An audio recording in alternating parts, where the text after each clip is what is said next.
सभी को नमस्कार। मैं डॉक्टर दीपाली निगम आज आप सभी के समक्ष एक बार फिर से उपस्थित हूँ एक नया टॉपिक लेके। आज का टॉपिक है scope, aim and objective of physical education. इसके पहले मैंने वीडियो बनाया था इंट्रोडक्शन टू फिजिकल एजुकेशन के टॉपिक पर, जो मेरे चैनल में आपको मिलेगा और इस पे जाके आप देख सकते हैं, नई जानकारी प्राप्त कर सकते हैं। आज के टॉपिक है scope, aim and objective of physical education. ये टॉपिक्स जो मैं कवर कर रही हूँ वो NEP 2020 के फिजिकल एजुकेशन के सिलेबस से संबंधित है और साथ ही बीपेड एमपेड के छात्र छात्राओं के लिए भी लाभकारी सिद्ध हो सकते हैं। चलिए इस टॉपिक की तरफ बढ़ते हैं। मैं पीपीटी के माध्यम से आपको समझाने का प्रयास करूंगी। Physical education is an integral part of whole education process. It includes not only sports and games, competition, but also health and fitness, therapeutic exercise, rhythmic activities, etc. Physical education is the total of physical, mental and social well-being. जैसा कि यहाँ पर आपको introduction ही से ही पता चल जा रहा होगा कि शारीरिक शिक्षा एक संपूर्ण शिक्षा का भाग है। हमारी जो सामान्य शिक्षा का भी एक बड़ा भाग है। शारीरिक शिक्षा के अंतर्गत हम स्पोर्ट्स गेम्स के अलावा कई सारे ऐसे चीजों को जानते हैं जिसके अंतर्गत स्वास्थ्य शिक्षा, स्वस्थता और उपचारात्मक व्यायाम और रिदमिक एक्टिविटीज सम्मिलित हैं। इसके साथ ही ये एक बालक के सर्वांगीण विकास की ओर प्रेरित करता है, यानी कि होलसम डेवलपमेंट की बात होती है शारीरिक शिक्षा के अंदर। इसलिए इसकी डेफिनेशंस भी जो दी गई हैं वो शारीरिक शिक्षा की डेफिनेशंस दी गई हैं। यहाँ पर एच सी बर्ग के द्वारा दी गई डेफिनेशन है। According to H C Berg, physical education is a part of general education programme यानी कि सामान्य शिक्षा का वो अंग है, which is considered with growth, development and education of children through the medium of big muscle activities. It is the education of whole child by means of physical activities. अगर हम इसी परिभाषा के बारे में बात करें तो यह वह कार्यक्रम है, यह शारीरिक शिक्षा का वह कार्यक्रम है जिसके अंतर्गत सामान्य शिक्षा के कार्यक्रमों को भी सम्मिलित किया जाता है। और शारीरिक कार्यक्रम एक साधन के रूप में है और जिनको इस प्रकार चुना जाता है कि बच्चे के ऊपर इसका संपूर्ण प्रभाव पड़े और पूरे जीवन काल तक बच्चे के शारीरिक, मानसिक, भावनात्मक और नैतिक समस्त विकास उसके हो सके, जिसको कह सकते हैं सर्वांगीण विकास उसके हो सके। इसीलिए बिग मसल एक्टिविटीज की बात कही गई है, जहां पर शरीर की बड़ी वृहद पेशी, मांसपेशीय क्रियाएं सम्मिलित होती हैं। अब हम बात करें शारीरिक शिक्षा के लक्ष्य की। The aim of physical education is the wholesome development of personality of an individual, which making an individual physically fit, mentally alert, emotionally balanced and socially well adjusted, morally true and spiritually uplifted। जैसा कि इस M से ही पता चल जा रहा होगा, आपको पहले भी बता चुके हैं इस बात के लिए कि एम एक मंजिल है, लक्ष्य एक मंजिल है और उद्देश्य उसको पाने के लिए सीढ़ियों का काम करते हैं। दूसरी तरफ अगर एक और तरीका समझा जाए कि एम वो डेस्टिनेशन है, एक वो स्टेशन है जहां पर पहुंचने के लिए हम कई सारे स्टेशंस को पार करते हैं और जब हमें वो प्राप्त हो जाता है तो एक नया एम हमारी जिंदगी में आ जाता है, एक नई मंजिल हम बना लेते हैं। तो एम का कभी अंत नहीं होता। लक्ष्य हमारे जैसे एक लक्ष्य प्राप्त होता है वैसे ही हम दूसरे लक्ष्य को अपने जीवन में बनाने लगते हैं। यही फिजिकल एजुकेशन का कार्यक्रम है, इसीलिए इसको वृहद कार्यक्रम कहा गया है। तो यहाँ पर हमने बताया फिजिकल एजुकेशन की जो एम कह रहा है, लक्ष्य कह रहा है, mentally physical education make a person individually physically fit, यानी कि एक व्यक्ति को फिजिकली, शारीरिक रूप से स्वस्थ बनाने का कार्यक्रम इसके अंतर्गत आता है। साथ ही मेंटली यानी कि मानसिक रूप से उसे सजग बनाने का प्रयास किया जाता है। वो देश, समाज और अपने आसपास के माहौल में एक अच्छे वातावरण को बनाता भी है और देता भी है, खुद के लिए भी एडजस्ट करता है। इमोशनली बैलेंस, भावनात्मक रूप से पूरी तरीके से वो संतुलित होना चाहिए, उसका व्यवहार एक जैसा होना चाहिए। सोशली वेल एडजस्टेड, समाज के साथ एक स्थायित्व बना के रखे, सामंजस्य स्थापित करे। मॉरली ट्रू यानी कि उसके नैतिकता में, उसके नैतिक व्यवहार में भी शारीरिक शिक्षा का बहुत योगदान रहता है। स्पिरिचुअली अपलिफ्टेड, आप जानते हैं योगा का कार्यक्रम इसका एक बहुत बड़ा उदाहरण है। योगा में स्पिरिचुअली अपलिफ्टेड यानी कि आध्यात्मिक रूप से जुड़ने का प्रयास भी करता है इंसान। और एम ऑफ फिजिकल एजुकेशन कहता है कि इन सभी को मिलाकर शारीरिक शिक्षा का लक्ष्य प्राप्त हो सकता है। इसीलिए एक एम को प्राप्त करने के लिए कई सारे उद्देश्य बनाए जाते हैं।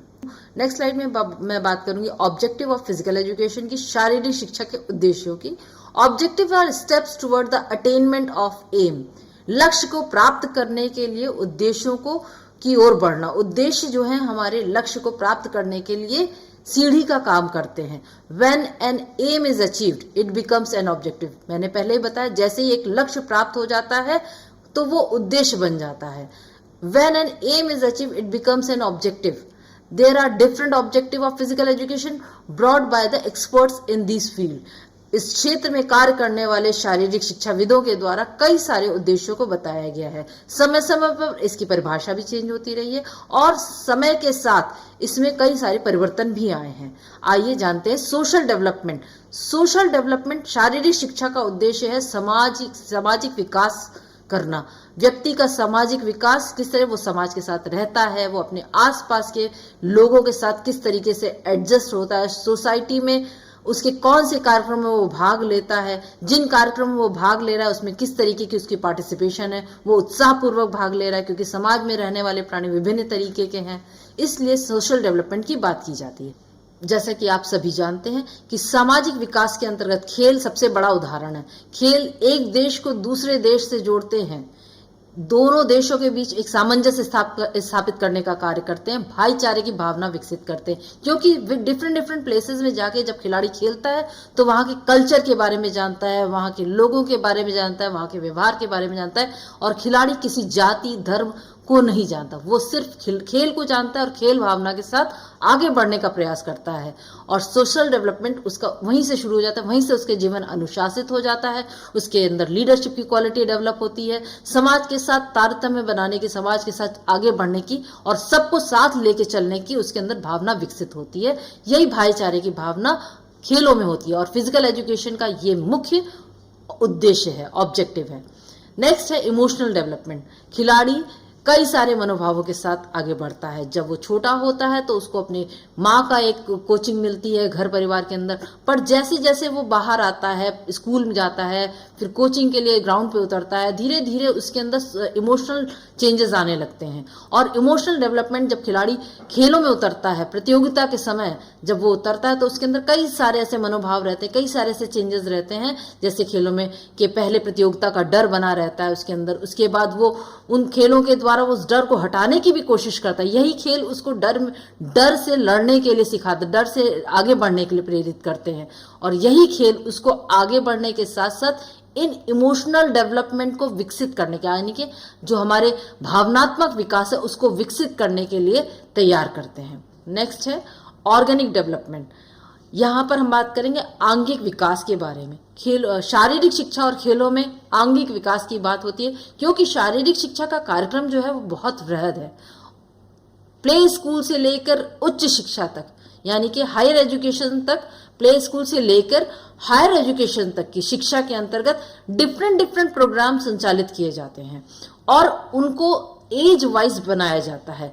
हर कार्यक्रम अलग अलग होता है, वृहद मांसपेशियों को सम्मिलित किए होता है, इसलिए आंगिक डेवलपमेंट की बात की जाती है, आंगिक विकास की बात की जाती है। खेलों में कई सारी ऐसी पेशी क्रियाएं होती हैं, ऐसी मसल्स वर्क होते हैं जिसके अंतर्गत वो खिलाड़ी पहले सिर्फ और सिर्फ फ्री हैंड एक्सरसाइज सीखता है, उसके बाद वो अपरेटस के साथ अपने एक्सरसाइजेस को सीखता है। तो धीरे धीरे उसके अंदर ऑर्गेनिक डेवलपमेंट होता है, इंटरनल डेवलपमेंट होने लगता है। फिजिकली उसके जो पार्ट्स है, फिजिकल पार्ट्स है, उसके डेवलपमेंट की बात होती है।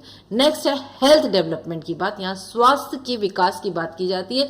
स्कूलों में कई कार्यक्रम चलाए जाते हैं, शारीरिक शिक्षा के अंतर्गत कई कार्यक्रम चलाए जाते हैं, एनसीसी के अंदर कई सारे कार्यक्रम चलाए जाते हैं, लेकिन यहाँ पर अगर देखा जाए ये सभी कुछ जोड़ता है शारीरिक शिक्षा के उद्देश्य के अंतर्गत।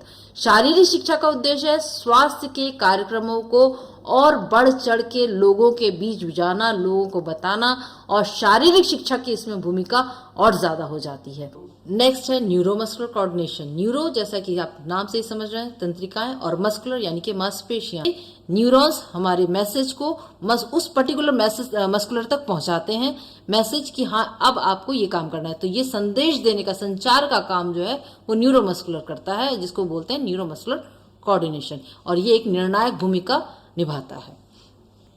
नेक्स्ट है शारीरिक शिक्षा के क्षेत्र, वो है स्वास्थ्य शिक्षा से जुड़ा हुआ, और स्वास्थ्य शिक्षा के अंतर्गत स्कूली कार्यक्रम आते हैं, फिजिकल एजुकेशन के नए नए कार्यक्रम जुड़े रहते हैं स्वास्थ्य शिक्षा से संबंधित, जहां फर्स्ट एड, न्यूट्रिशन, पोषण से संबंधित कई सारी जानकारी दी जाती है, और इसमें आगे जाकर आप करियर भी बना सकते हैं। नेक्स्ट है खेल मनोविज्ञान।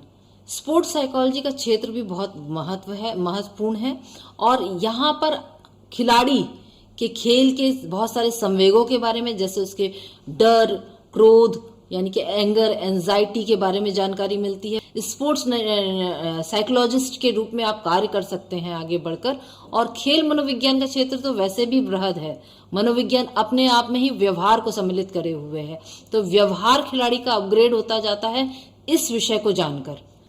नेक्स्ट है खेल अनुसंधान, जिसके अंतर्गत कई सारी चीजें आ रही। रिसर्च के अंदर हम ये सीखते हैं कि जो एग्जिस्टिंग रिसर्च है, या ऐतिहासिक हिस्टोरिकल रिसर्च क्या होती है, एक्सपेरिमेंटल रिसर्च क्या होती है, उसके बाद उसको अप्लाई कैसे किया जाता है, और कई सारे टेस्ट हैं, जैसे टी टेस्ट है, एफ टेस्ट है, mean, median, mode, statistical analysis है, सैम्पलिंग मेथड है। इन सारी चीजों के बारे में हम जानते हैं। स्पोर्ट्स की रिसर्चेस के फील्ड में बहुत वाइड अपॉर्चुनिटीज हैं, सीखने की भी और रोजगार के अवसर प्रदान करने की भी। नेक्स्ट है खेल चिकित्सा, sports medicine. Once again sports medicine is a very important part of physical education, क्योंकि खिलाड़ी मैदान में गिरता है, चोट लगती है, और वहां पर उसके बाद उसको ये पता, एक खेल खिलाड़ी, एक जो शारीरिक शिक्षा का स्टूडेंट है, उसको ये पता करना कि चोट कैसे लगती है। चोट लगना तो अमूमन सभी लोग जानते हैं, स्वाभाविक है, लेकिन चोट का अध्ययन किस प्रकार से किया जाए, किस तरीके से उस फील्ड में बढ़ा जाए। जैसे एब्रेजन है, सामान्य रूप से छिलना, हम सभी जानते हैं खिलाड़ी गिरेगा मैदान में और उसके चोट लगना स्वाभाविक है। तो जनरल जो इंजरीज हैं वो अलग होती हैं, जो स्पेसिफिक इंजरीज हैं, ओवर यूज इंजरीज हैं, वो अलग होती हैं। फिर उसके बाद खेलों में जिस तरीके से लोग आजकल नशीले पदार्थों का सेवन कर रहे हैं, जिसके लिए डोपिंग के बारे में हम बात करें तो एक बहुत बड़ा टॉपिक है, जिसके लिए नाडा और वाडा बहुत बड़ी बड़ी संस्थाएं हैं जो इस क्षेत्र में काम कर रही हैं स्पोर्ट्स मेडिसिन के फील्ड में, कि किस तरीके से कौन सी मेडिसिन खिलाड़ी को खेलने से पहले लेनी चाहिए, खेलने के बाद। इस तरीके से खेल चिकित्सा का जो क्षेत्र है बहुत ही व्यापक है, और वहां पर भी नए नए, जैसे अभी मैंने पहले बताया, खेल अनुसंधान होते रहे, उस क्षेत्र में भी अनुसंधान हो रहे हैं, और डे बाय डे नए रिसर्चर्स निकल कर आ रहे हैं, नई रिपोर्ट्स निकल के आ रही हैं, जिसको खिलाड़ी को बताया जाता है क्या क्या करना है। इसके साथ उसमें कोच को भी बड़ी भूमिका है, इसमें कोच को भी खेल स्पोर्ट्स मेडिसिन का जानकारी होनी चाहिए, ताकि वो समय समय पर खिलाड़ी को बता पाए कि कौन सी मेडिसिन उसको किस समय पे लेनी है, किस समय पे नहीं लेनी है। और एक शारीरिक शिक्षा का जो स्टूडेंट है उसको ये जानकारी होगी तो वो आगे जाके उस फील्ड में करियर भी बना सकता है। आजकल तो कई सारे कोर्सेज भी इस फील्ड में उपलब्ध हो रहे हैं। नेक्स्ट है खेल जैव यांत्रिकी, स्पोर्ट्स बायोमैकेनिक्स, जिसके अंतर्गत खिलाड़ी को, छात्र छात्राओं को गति से संबंधित जानकारी दी जाती है। गति से संबंधित उसमें motion, linear motion, angular motion, साथ ही lever, friction, force, Newton's law of motion की जानकारी दी जाती है। इसके अलावा और कई सारे टॉपिक्स इसमें कवर किए जाते हैं।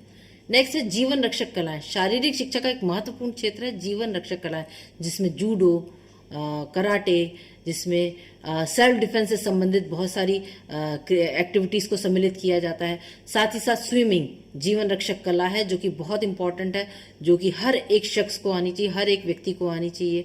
तो इन जीवन रक्षक कलाओं का क्षेत्र भी शारीरिक शिक्षा के अंतर्गत आता है। नेक्स्ट है मनोरंजनात्मक क्रियाएं।